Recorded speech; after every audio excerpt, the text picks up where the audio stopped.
No livro O Peregrino de Jombânio, aparece um capítulo intitulado A Feira da Vaidade. Este capítulo reflete muito a sociedade atual, inversão de valores e oposição ferrenha aos ensinos da Palavra de Deus. Qualquer semelhança deste capítulo de O Peregrino de Jombânio com os dias atuais não é mera coincidência. O caminho que conduz à cidade celestial passa pelo meio desta povoação, e aquele que quiser ir à cidade celestial sem passar por aqui terá de sair do mundo. Como os costumes, linguajar e trajes de cristão e fiel eram diferentes dos moradores da Feira da Vaidade, logo lhes sobreveio perseguição ao passarem pela Feira da Vaidade.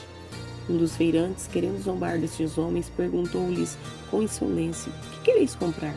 E eles, encarando-o com muita seriedade, responderam: "Compramos a verdade." Por essa resposta de que queriam comprar a verdade esta que não existia naquela feira, foram cristão e fiel insultados e escarnecidos. Então o chefe da feira soube do assunto e enviou seus amigos fiéis para ver qual era o problema. Os peregrinos foram interrogados pelos juízes da Feira da Vaidade. O tribunal os considerou loucos e perturbadores da ordem pública, e assim os prenderam. O processo seguiu seus trâmites e, chegando o dia do julgamento, foram os peregrinos levados ao tribunal e ali publicamente acusados. Era juiz do processo o Dr. Ode Albem, e os pontos principais da acusação eram os seguintes: que os réus eram inimigos e perturbadores do comércio, que tinham provocado desordens e conflitos na cidade, e que haviam levantado um partido em favor das suas perigosíssimas opiniões, desacatando completamente as leis do príncipe reinante. Contra os humildes peregrinos, apareceram no julgamento as seguintes testemunhas: inveja, superstição e adulação, cada testemunha com sua acusação astuciosa contra a vida dos peregrinos. Inveja disse: da própria boca do réu, ouvi que o cristianismo e os costumes da nossa cidade da vaidade são diametralmente opostos, não podendo de forma alguma harmonizar-se, do que se conclui, senhor juiz, que não só condena os nossos louváveis costumes, mas também a todos quantos os seguem e cumprem. Superstição falou: sei, contudo, por uma conversa que com ele tive nesta cidade, que é muito perigoso. Ouvi-lhe dizer que a nossa religião é vã e que por ela ninguém pode agradar a Deus, donde necessariamente se conclui que, na opinião do réu, é vão o culto que prestamos, permanentes os nossos pecados e certa a nossa condenação. Eis o que tenho a dizer. A adulação tinhosamente testemunhou assim: excelentíssimo juiz e mais senhores que fazeis parte do tribunal, há muito que conheço este réu, a quem tenho ouvido dizer coisas que nunca deveriam dizer-se.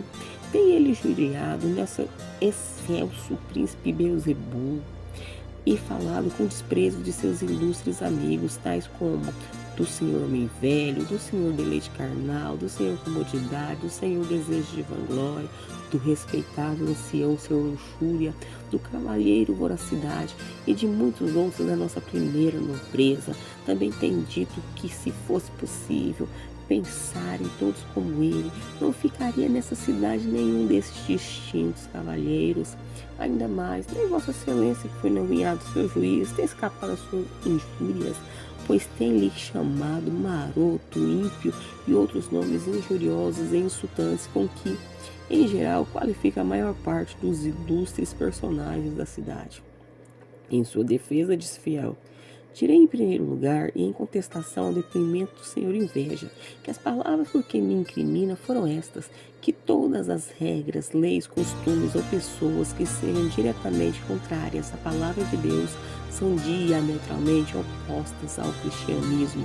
Quanto à segunda testemunha, o senhor Superstição, e a seu depoimento, tem a declarar que o que eu disse foi que no culto de Deus é necessária uma fé divina, a qual não pode existir sem uma revelação divina da vontade de Deus, e que, portanto, tudo quanto se introduzir no culto de Deus em desarmonia com a revelação divina não pode prover senão da fé humana, a qual é de nenhum valor para a vida eterna.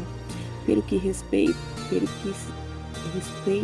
ao senhor adulação, pondo de parte o que vos disse de injúrias e coisas semelhantes, dizer que um príncipe dessa cidade, com toda a súcia da sua corte, a que a testemunha se referiu, são mais dignos e merecedores do inferno do que desta cidade e deste país.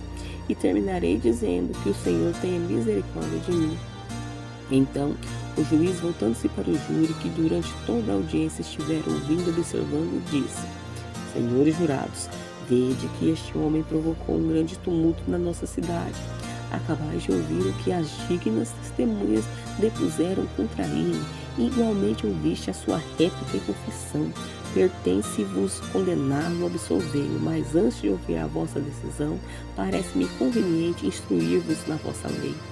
Ouvida a exposição da lei, retirou-se o júri, que era composto dos senhores cegueira, injustiça, malícia, lascívia, libertinagem, temeridade, altivez, malevolência, mentira, crueldade, ódio à luz e implacável.